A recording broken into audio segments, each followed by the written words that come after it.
박수 올려드리겠습니다.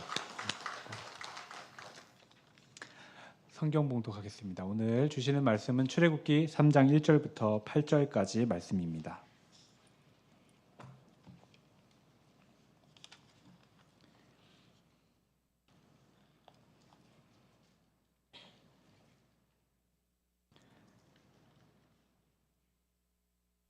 제가 먼저 한 절 읽고 교독하시겠습니다.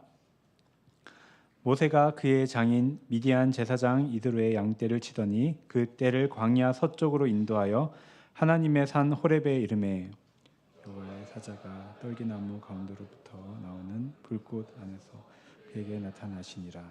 그가 보니 떨기나무에 불이 붙었으나 그 떨기나무가 사라지지 아니하는지라. 이에 모세가 이르되 내가 돌이켜 가서 이 큰 광경을 보리라. 떨기나무가 어찌하여 타지 아니하는고 하니 그때에 여호와께서 그가 부르고 돌이켜 가는 것을 보신지라. 하나님이 떨기나무 가운데서 그를 불러 이르시되 모세야 모세야 하시매 그가 이르되 내가 여기 있나이다. 하나님이 이르시되 이리로 가까이 오지 말라. 내가 선 곳은 거룩한 땅이니 내 발에서 신을 벗으라. 이르시되 나는 내 조상의 하나님이니 아브라함의 하나님 이삭의 하나님 야곱의 하나님이니라. 모세가 하나님 배우기를 두려워하여 얼굴을 가리매 여호와께서 이르시되 내가 애굽에 있는 내 백성의 고통을 분명히 보고 그들이 그들의 감독자로 말미암아 부르짖음을 듣고 그 근심을 알고 내가 내려가서 그들을 애굽인의 손에서 건져내고 그들을 그 땅에서 인도하여 아름답고 광대한 땅 젖과 꿀이 흐르는 땅 곧 가나안 족속 헷 족속 아모리 족속 브리스 족속 히위 족속 여부스 족속의 지방에 데려가려 하노라. 아멘. 네, 이 시간 한창윤 선교사님께서 말씀 전해주시는데요. 자리바꿈이라는 제목으로 우리가 말씀 전해주실 때 우리 성도님들 많은 은혜 받으시기를 원합니다. 우리 한창윤 선교사님 나오실 때 할렐루야로 우리 맞이하기 바랍니다. 할렐루야.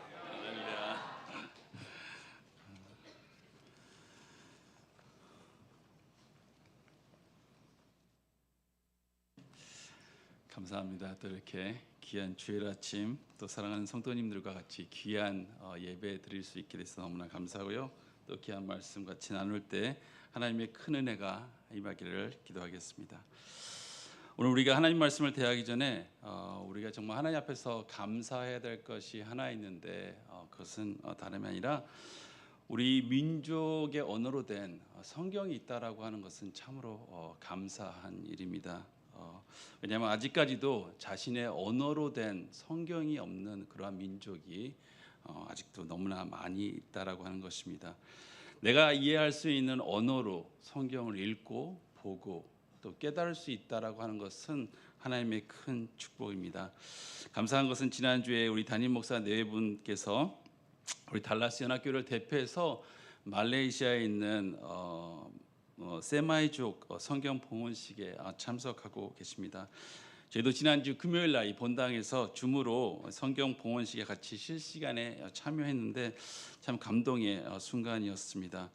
아마 이 지난주 금요일은 이 말레이시아에 있는 세마이족에 있어서는 정말 인생에 잊혀질 수 없는 그런 날일 것입니다. 왜냐하면 십자가에서 자기의 독생자 아들까지 내어주신 그 하나님의 사랑과 그 한량없는 죄와 우리 한량없는 그 하나님의 은혜, 예수님의 은혜, 그리고 죄와 죽음의 권세를 이기시고 부활하셔서 소망 되신 그 예수 그리스도를 자신의 언어로 깨달을 수 있기 때문입니다.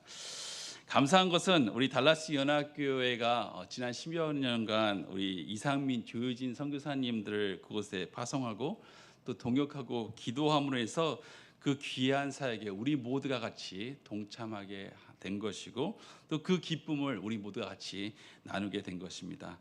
바라기는 이 세마이족의 많은 사람들이 그 말씀을 통해서 변화받고 하나님을 경험하는 그런 놀라운 일이 계속해서 일어나기를 주님의 이름으로 축복합니다.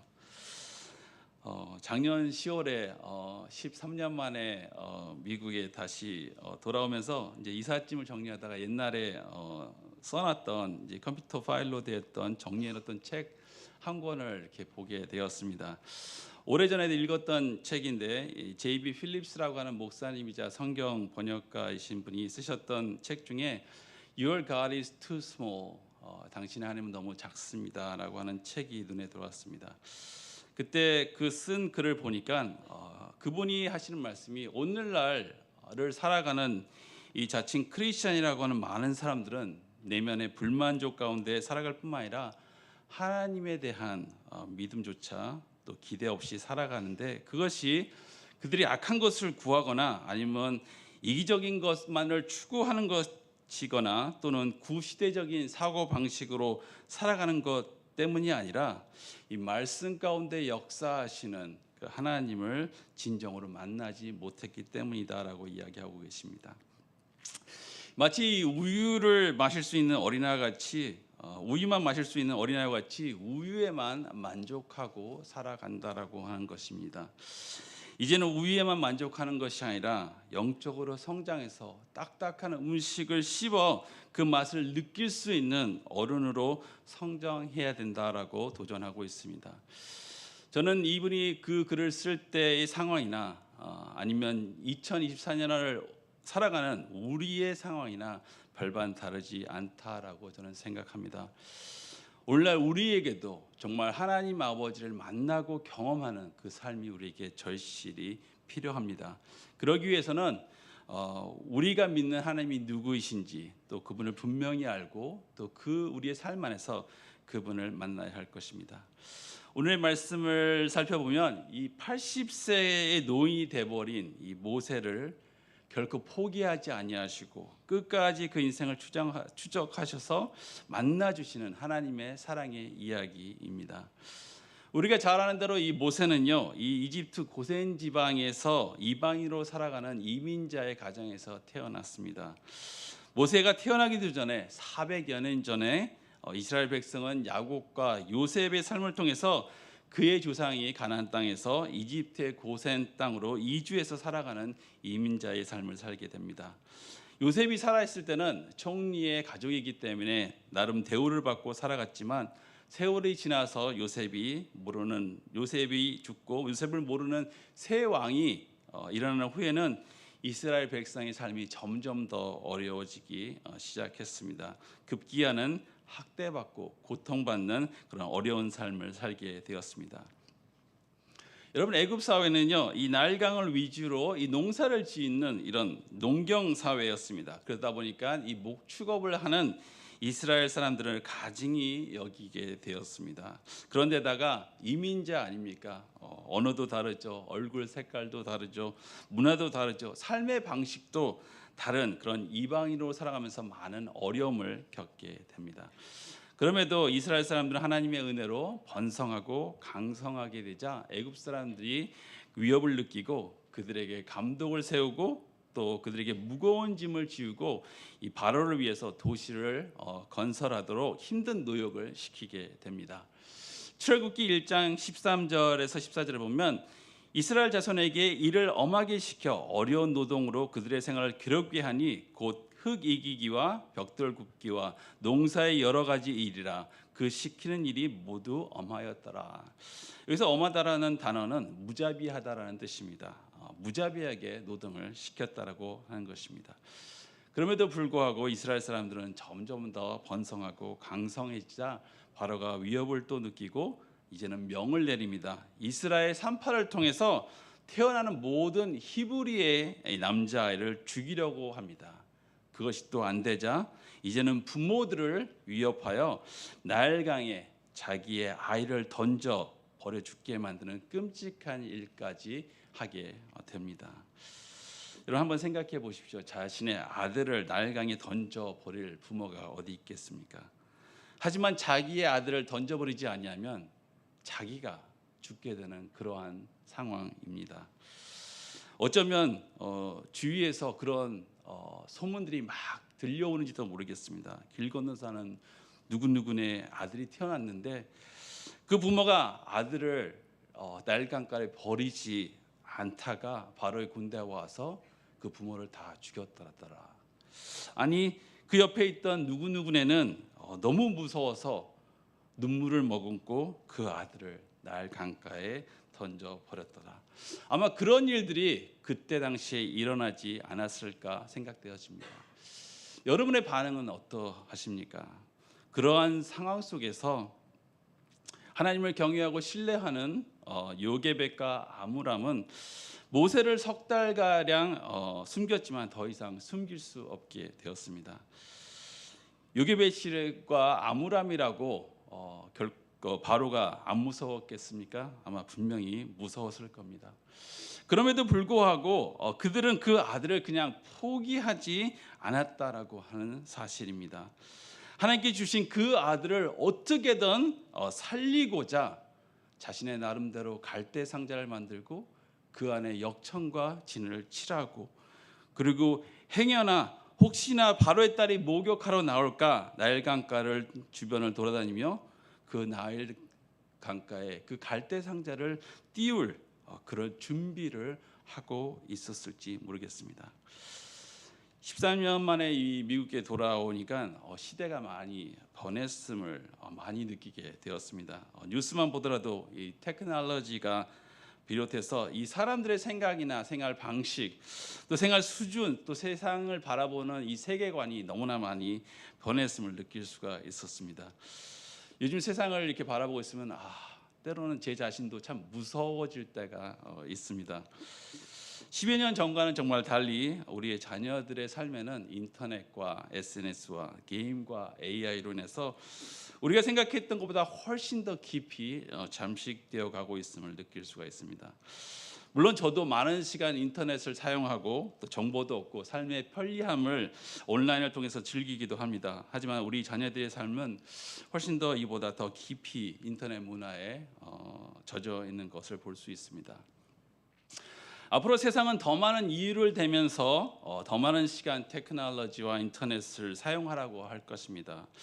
저는 이것들이 필요 없다고 이야기하는 것은 아닙니다. 분명 변화하는 세상에서 이런 것들이 필요할 것입니다. 제가 이야기하려는 것은 이러한 상황에서 우리는 그저 무기력하게 세상이 말하는 대로 따라가고 있어야만 하냐라고 하는 것입니다.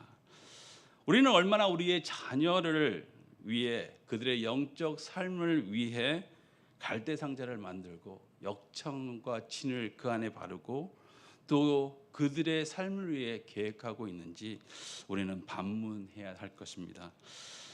우리의 아이들, 우리 자녀들의 영적인 삶을 살리기 위해서 우리는 어떠한 희생을 감수하고 계십니까?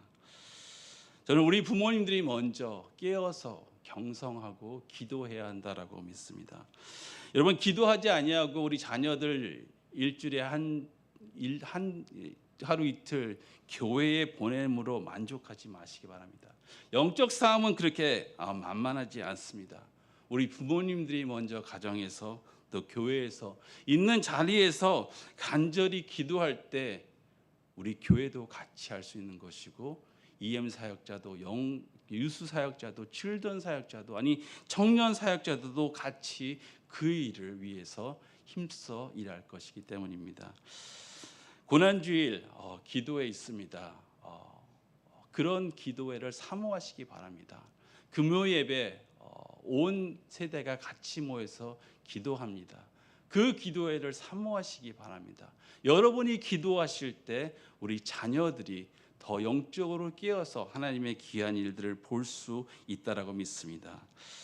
우리 자녀들이 믿음을 내리는 방법, 그것은 우리 자신이 먼저 그들을 위해 기도하고 나아가야 할 것입니다. 저는 이 요게벳과 이 아므람이 갈대 상자를 만들고 그 안에 역청을 칠하고 그곳에 모세를 띄어 나일 강가에 띄어보내는 그러한 영적 갈급함이 우리 모두에게 있기를 소망합니다.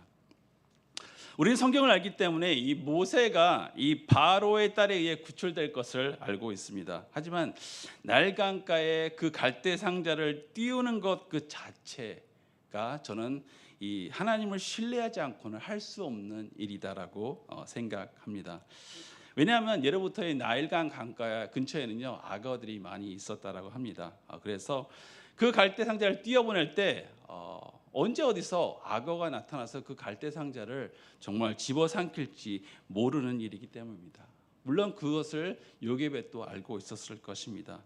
그뿐만입니까? 이 나일강가에 그냥 띄어보낸다고 그 갈대상자가 원하는 대로 흘러갑니까? 요즘같이 뭐 GPS가 있어가지고 자동으로 움직일 수 있는 것도 아니고, 정말 그 나일강가에 띄어보낸다라고 하는 그 자체는 바로 하나님이 우리 삶의 주권자 되심을 인정하고 그분께 온전히 맡기고 신뢰하는 일일 것입니다. 모세는 바로의 딸, 우리가 그렇게 신뢰했을 때 모세는 바로의 딸에 의해 건져진 바 되었고 또 바로의 양아들로 살아가게 되었습니다. 하지만 그렇게 시작한 이 모세의 삶도 본인이 생각했던 대로 인생이 펼쳐지지는 않았습니다. 사도행전 7장 25절에 보면 모세가 애굽 사람의 모든 지혜를 배워 그의 말과 하는 일들이 능하더라. 나이가 40이 되매 그 형제 이스라엘 자손을 돌볼 생각이 나더니 한 사람이 원통함을 당함을 보고 보호하여 압제 받는 자를 위하여 원수를 갚아 애굽 사람을 쳐 죽이니라. 그는 그의 형제들이 하나님께서 자기의 손을 통하여 구원해 주실 것을 깨달으리라 생각하였으나 그들은 깨달지 못하였더라. 모세 생각에 이스라엘 백성이 자기가 이 바로의 양아들이기 때문에 자기의 위치와 명예와 힘이 있기 때문에 그들을 구원해 줄 거라고 믿기를 바랬지만, 오히려 이스라엘 사람들은 우리가 언제 너를 나의 관리로 나의 제사장으로 삼았느냐, 어제 너가 애굽 사람을 죽인 것처럼 또 나를 죽이려냐 하며 이 모세의 과오를 들춰내자 그날로 모세는 도주하여서 40년을 광야에서 외톨이로 살아가는 외로운 나그네 인생을 살게 됩니다. 여러분, 말이 40년이지 40년 동안 자신의 가족과 친척과 모든 삶을 뒤로하고 도망자로 살아간다는 것은 결코 쉬운 일이 아닙니다. 외지에서 이방 여인 이드로의 딸인 시브라와 결혼하고 그 아들의 이름을 게르솜이라고 지었을 때 그 뜻이 나그네 된 자, 그 이름만 보아도 그의 삶이 결코 쉽지 않은 삶임을 알 수 있을 것입니다. 그러던 어느 날, 40년이 지난 어느 날, 하나님이 호련히 이 모세를 찾아오십니다. 모세가 40대에 애굽의 모든 지혜와 총명을 받아서 말과 하는 일에 능하였다라고 했을 때 아마 모세는 자신이 무언가를 할 수 있고 자신의 의와 명예를 드러내려고 했습니다. 하지만 하나님은 그때 그를 사용하지 않으셨습니다. 모세로 하여금 자신이 할 수 있다라는 모든 자신의 열심과 열정이 다 소진되어 버릴 때까지 하나님은 참고 기다리셨습니다.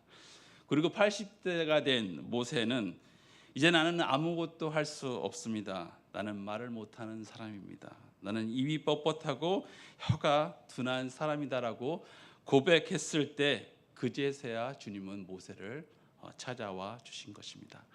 오늘 말씀은 하나님은 자신을 모세에게 보이시고 또 하나님과의 그 깊은 교제 가운데 들어가기를 원하고 계십니다. 저는 이 말씀이 21세기를 살아가는 우리 모두에게도 동일하게 적용된다라고 믿습니다. 주님은 우리와 깊은 교제 가운데 들어가기를 원하십니다. 광야의 삶에서 하나님을 만난 모세의 삶처럼 우리에게도 하나님을 만나는 그 놀라운 능력이 오늘날 우리에게 있기를 소망합니다. 오늘 말씀을 보면 3장 1절에서 2절을 보면 모세가 그의 장인 미디안 제사장 이드로의 양떼를 치더니 그 떼를 광야 서쪽으로 인도하여 하나님의 산 호렙에 이르매 여호와의 사자가 떨기나무 가운데로부터 나오는 불꽃 안에서 그에게 나타나시니라. 그가 보니 떨기나무에 불이 붙었으나 그 떨기나무가 사라지지 아니하는지라. 40년 동안 광야를 헤맨 모세였습니다. 이 40년 동안 광야를 헤매다 보면 아마 광야에서 일어나는 모든 일들을 많이 경험하게 되었을 것입니다. 재미난 사실은 하나님이 모세를 만나 주신 장소가 이집트의 바로의 궁전과 같이 화려한 곳이나 아니면 사람들이 많이 몰려드는 이 예루살렘의 궁전과 같은 것은 성전과 같은 것이 아니다라고 하는 사실입니다. 저희가 이번에 이집트에 갔을 때 이제 시내산에 가보려고 했는데 시간이 맞지 않아서 가지 못했지만 이 시내산 근처의 사진을 보면 정말 허벌판입니다. 거의 사막같이 메마른 땅에 이 떨기나무나 가시덤불과 같은 이 관목들만 즐비한 그러한 곳입니다. 그리고 1절에 보면 모세가 그의 장인 미디안 제사장 이드로 양떼를 치더니라고 나오는데, 이 양떼를 친다라는 이 단어의 이 형태를 보면 분사형으로 쓰여진 것으로 이례적인 것이 아니라 이 습관적으로 지속적으로 계속해서 가축을 치고 돌보았다라고 나타나고 있습니다. 하나님께서 모세를 만나 그를 이스라엘의 지도자로 세우기에 앞서 약 40년 동안 하나님은 그로 하여금 광야에서 외롭고 고독한 시절을 보내게 하십니다. 그리고 모세로 하여금 자기가 인생을 아마 생각했을 때 그는 자기 자신을 돌아봤을 때 아마 나는 실패한 인생이요, 아무것도 할 수 없고 그저 인생을 허비하고 있다라는 마음이 들었을지 모르겠습니다. 외로운 가운데서 매일 반복되는 양치는 일 돌보고 양털 깎고 그저 나는 아무것도 할 수 없구나 하고 생각할 그때에 하나님은 그를 찾아와 주셨고 만나 주셨습니다. 모세의 능력이나 그의 실력으로 말 잘함으로 이스라엘 백성을 구원해내는 것이 아니라 하나님을 신뢰함으로 또 그분의 그 일을 감당하는 자 되기를 하나님은 원하셨던 것입니다. 우리는요 끊임없이 이 하나님의 이름을 이용해서 이 세상에서 무언가를 좀 이루려고 합니다. 소위 일을 하려고 합니다. 그리고 그것을 믿는 자의 본분이나 또 충성이라고 생각할 때가 많습니다. 그러나 하나님은요 정말로 우리에게 원하시는 것이 우리의 일과 업적이 아니라 우리의 본질적인 변화를 하나님은 원하십니다. 하나님은 그분을 신뢰하고 순종하며 따를 수 있는 그런 본질적인 변화를 원하시는 것입니다. 그런 사람은 환경이 그다지 문제되지 않습니다.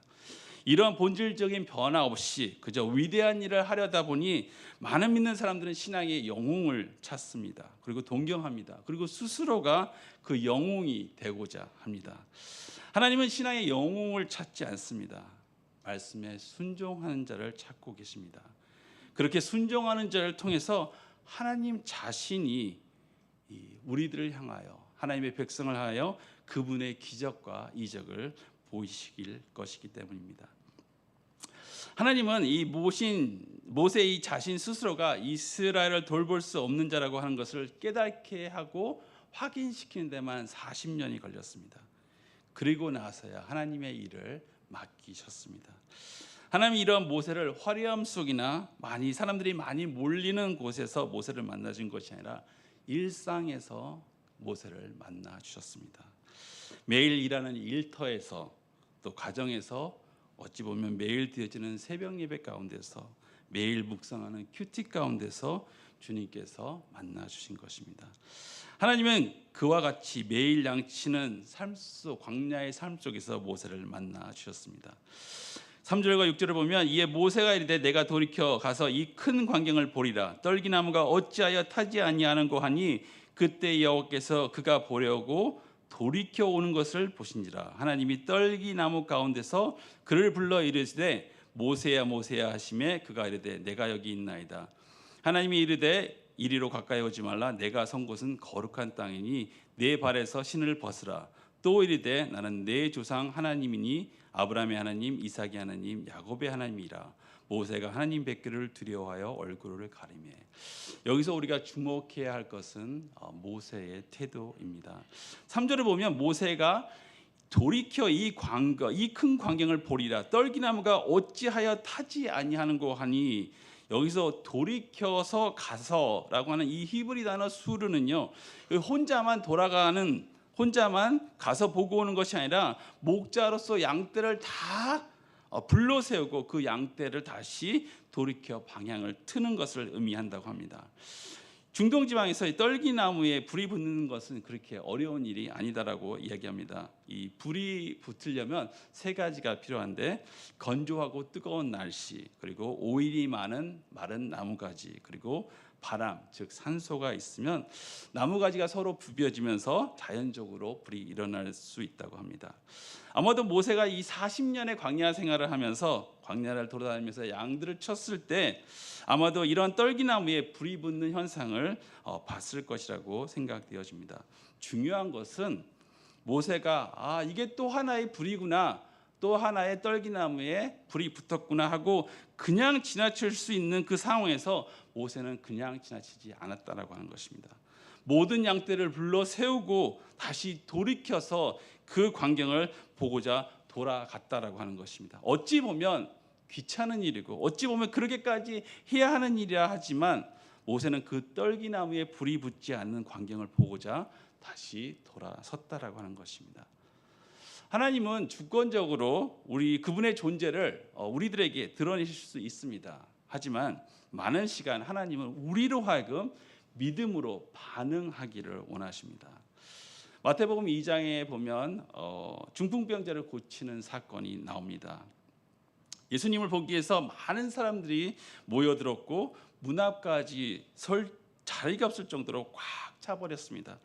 중풍병자 친구들이 자신의 친구를 살려보고자 들것에 싣고 왔지만 무리로 인해서 더 이상 들어갈 수 없게 된 것입니다. 중풍병자인 친구에게 예수님을 더 이상 만나게 해줄 수 없는 그런 상황입니다. 그때 그 친구들이 이 정도 했으면 됐어, 뭐 우리가 할 만큼 했네 하고 포기했다면 과연 이 중풍병자가 죄사함을 받을 수 있었을까요? 아니 중풍병자가 그 자기의 들 것을 들고 일어나 온전한 사람이 될 수 있었을까요? 아니 그곳에 있던 많은 사람들이 예수 그리스도가 죄사함의 능력이 있음을 깨달아 알 수 있었을까요? 우리는 하나님을 경험하는데 우리의 영적 갈급함이 필요합니다. 중풍병자의 친구가 나음을 잊기 위해 간절히 바라는 마음, 또 떨기나무에 불이 붙었을 때 왜 타지 않지, 내가 가서 그 광경을 보리라라고 하는 그 마음, 우리의 영적 갈급함이, 영적 갈망이, 영적 열망이 우리 앞에 놓여진 인생의 장애물로 인해서 그냥 사그러드는 것이 아니라 지붕을 뜯어내고 또 양을 세우고 다시 돌이키는 그러한 수고를 통해 그 은혜를 경험할 수 있기를 소망합니다. 여러분, 하나님을 만나기 위해서 얼마나 갈급하고 영적으로 목말라 하고 계십니까? 하나님이 모세를 부르실 때 그것이 거룩한 땅이다라고 말씀하고 계십니다. 그 땅 자체가 거룩하다라고 이야기하는 것보다 그 땅에 임재하고 통치하시는 하나님의 존재가 거룩함을 이야기하고 있는 것일 겁니다. 그렇다면 하나님의 거룩함의 의미가 무엇일까요? 여러 가지로 볼 수 있지만 첫째로 우리는 도덕적으로 윤리적으로 정결하고 의로움을 나타낸 것이라 볼 수 있습니다. 하나님은 거짓된 것도 하자도 더러움도 죄도 결함도 부족도 없으신 분이십니다. 요한일서 1장 5절에 보면 하나님은 빛이시니 그에게는 어둠이 조금도 없으시다는 것이다. 하지만 거룩한 것이 단순히 도덕적이고 윤리적인 정결함이나 의로움만을 이야기하고 있는 것은 아닙니다. 거룩하다라는 것은 구별되었다라고 하는 것입니다. set apart 되었다고 하는 것인데 별개로 구분된 것입니다. 전혀 다르다라는 의미입니다. 무슨 의미냐면 거룩한 하나님을 비교할 대상이 없다라고 하는 것입니다. 우리는 것은 어떤 것을 정의할 때 나름 캐러고리를 만들어서 이것은 이 종류, 저것은 저 종류라고 하면서 분류할 때가 많이 있습니다. 하지만 하나님의 거룩하심은 인간의 어떠한 것으로도 분류될 수 없고 또 비슷한 것을 유추할 수도 없고 그 자체로 구별되었다는 것입니다. 초월적인 것이라는 이야기합니다. 그러한 거룩한 하나님을 죄와 허물이 많은 어두움으로 가득한 일반적인 인간이 만난다고 하는 것은 놀라움의 경지를 뛰어넘어 두려움의 존재로 또 두려움의 경지까지 이르게 되는 것입니다. 빛과 어둠은 한 공간에서 같이 존재할 수 없습니다. 어두운 방 안에 라이트를 켜는 순간 그 어둠은 사라지기 때문입니다. 여러분 한번 상상해 보십시오. 모세는 지금 그러한 하나님을 대면하고 있는 것입니다. 우리는 이 두 가지의 상황을 통해서 모세가 두려워하고 있음을 알 수 있습니다. 첫째는 하나님이 자신에게 하나님 자신이 모세에게 이르되 이리로 가까이 하지 말라라고 이야기합니다. 왜 하나님은 이리로 가까이 오지 말라라고 이야기하십니까? 동일한 사건이 출애굽기 19장 20절에 나오는데 하나님이 이스라엘 백성으로 하여금 시내 산에 오르지 말라라고 경고하십니다. 아니 산 경계에 발조차 디디지 말라라고 얘기합니다. 일반적인 사람이 거룩한 하나님, 완전하신 하나님을 만나면 죽게 되기 때문입니다. 12절에 너희 백성을 위하여 주의 경계를 정하고 이르기를 너희는 산과 산에 오르거나 그 경계를 침범하지 말지니 산을 침범하는 자는 반드시 죽임을 당할 것이라. 두 번째, 이 모세 자신이 하나님 배우는 걸 두려워하여 얼굴을 가렸다라고 얘기합니다. 출애굽기 33장 20절에 보면 하나님이 나를 보는 자는 살자가 없다라고 이야기하고 있습니다. 그뿐만 아니라 이사야서 6장에 보면 이사야의 비전에서 이 하나님 옆에 서 있는 천사들도 자신의 날개로 자기의 얼굴을 가리고 있을 정도로 하나님의 영광은 너무나 거룩한 것이었습니다. 그러한 하나님이 이 모세를 만나기 위해 친히 이 땅에 오셨다는 것입니다. 그러면서 모세에게 명령하시기를 내 발에 신을 벗으라라고 말씀하십니다. 내 발에 신을 벗으라. 내 발에 신을 벗으라. 이 명령 속에 이 하나님을 온전히 만나고 경험할 수 있는 오묘한 이 하나님의 뜻이 담겨 있다라고 저는 믿습니다. 왜냐하면 모세가 이 명령을 순종할 때 하나님은 그에게 사명을 주시고 또 능력을 주시고 동행하셔서 이 하나님의 위대한 역사를 경험케 할 뿐만 아니라 이스라엘 백성을 애굽의 종살이에서 이끌어내는 기적을 맛보게 되기 때문입니다. 저는 오늘 이 말씀이 우리에게 주는 하나님의 명령이다라고 믿습니다. 이 양떼를 향한 선한 목자의 음성일 것이고요. 갈 길을 알지 못해서 헤매는 자들의 나침판과 같은 소리일 것입니다. 하나님을 경험하고 하나님을 만나는 삶의 열쇠와 같은 말씀일 것입니다. 내 발에 신을 벗으라. 하나님은 왜 모세에게 신을 벗으라고 명령했을까요? 그곳에는 하나님의 중요한 의도가 있다라고 생각되어집니다. 첫째는 이 더러운 옛사람의 옛 습성을 벗어버림을 의미합니다. 신이라고 하는 것, 이 신발이라고 하는 것은 세상에 많은 더러움들이 많이 묻혀 있는 것입니다. 우리는 신을 신은 채 이 땅의 더러움을 생각하지 않고 마구 세상을 돌아다닙니다. 때로는 욕심의 장소로, 때로는 쾌락의 장소로, 때로는 미움과 시기와 질투의 장소로 달려가 온갖 더러움을 묻히고 살아갑니다. 하지만 이제는 하나님의 거룩함 앞에서 죄악으로 더러워진 이 옛 사람과 옛 습성을 벗어버리고 주인 대신 하나님을 따라오라는 명령이십니다. 내가 주인 되어 살았던 우리의 삶 속에서 이제는 죄와 종노릇하며 세상이 원하는 대로 이끌려 살아가는 것이 아니라 하나님의 거룩하심으로, 온전하심으로 하나님의 사랑과 예수 그리스도의 은혜와 또 성령의 역사를 누리며 살아가라고 하는 하나님의 권면의 말씀입니다. 두 번째로 신을 벗으라는 뜻은 이 권리 포기를 의미합니다. 구약 성경에서 이 신을 벗는다라고 하는 권리를 포기하는 것을 말합니다.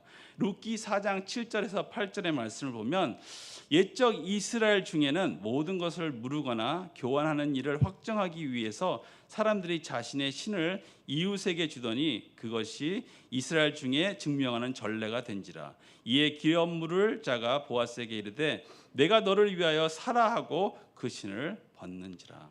이 보아스가 이 룻을 데려오기 전에 기업 물을 자에게 너의 권리를 포기하라. 그리하면 내가 너를 위하여 포기한 그 권리를 사고 너 대신 룻을 데려갈 것이다 라고 약속합니다. 이 하나님 앞에서 신발을 벗는다는 것, 나의 생각, 나의 경험, 나의 방법을 내려놓고 나의 권리, 나의 주권, 나의 삶을 주께 맡기려 드리는 결단의 행위입니다. 이제는 주님만 보고 나아가겠다는 그러한 결단의 표시입니다. 세 번째로 이 신을 벗는다라고 하는 의미는 새로운 출발을 의미합니다. 이제는 나의 인생의 주인이 내가 아닌 하나님이심을 선포하는 그러한 행위입니다. 사람의 끝이 하나님의 시작이라는 말이 있습니다. 우리가 우리의 것을 내려놓을 때 비로소 주님은 우리 안에서 일하실 수 있는 것입니다. 우리가 이 땅에서 그리스도인으로 살아가는 것 중에 가장 중요한 것이 무엇일까요? 아마 그것은 우리의 삶에 누가 주인이냐라고 하는 것이라고 저는 생각합니다. 얼마나 많은 사역을 하고 얼마나 위대한 업적을 쌓고 얼마나 큰 프로젝트를 이루었느냐가 아니라 내 삶에서 예수 그리스도를 진정한 주인으로 모시고 살아가느냐, 그 말씀에 순종하며 살아가느냐가 가장 중요하다고 생각합니다. 우리의 입술로 주여 주여 하지만 우리의 삶에 주님은 어디 계십니까? 진정 우리의 삶의 주인의 자리에 계십니까? 아니면 내가 주인 되어 살아가고 있습니까? 마태복음 7장에는 이러한 자들을 불법을 행하는 자라 말할 뿐만 아니라 천국에 들어가지 못한다까지 이야기하고 있습니다. 마태복음 7장 21절에서 23절에 보면 나더러 주여 주여 하는 자마다 다 천국에 들어갈 것이 아니요 다만 하늘에 계신 내 아버지의 뜻대로 행하는 자라야 들어가리라. 그날에 많은 사람이 나더러 이르되 주여 주여 우리가 주의 이름으로 선지자 노릇하고 주의 이름으로 귀신을 쫓아내고 주의 이름으로 많은 권능을 행하지 아니하였나이까.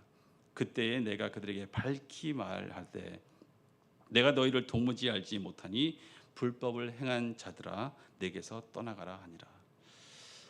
전 세계에 1,000만 권이 넘게 팔린 책 중에 내 마음 그리스도의 집 My Heart Cries Home이라는 책이 있는데 그 책의 저자인 이 로버트 멍어 선생님은 자신의 새로운 책을 이번에 다시 쓰면서 오늘날 대다수의 이 크리스천들이 하나님으로부터 받은 놀라운 선물 받았음에도 불구하고 그 능력을 누리지 못하며 살아가는 이유를 자리바꿈에 실패했다라고 이야기합니다.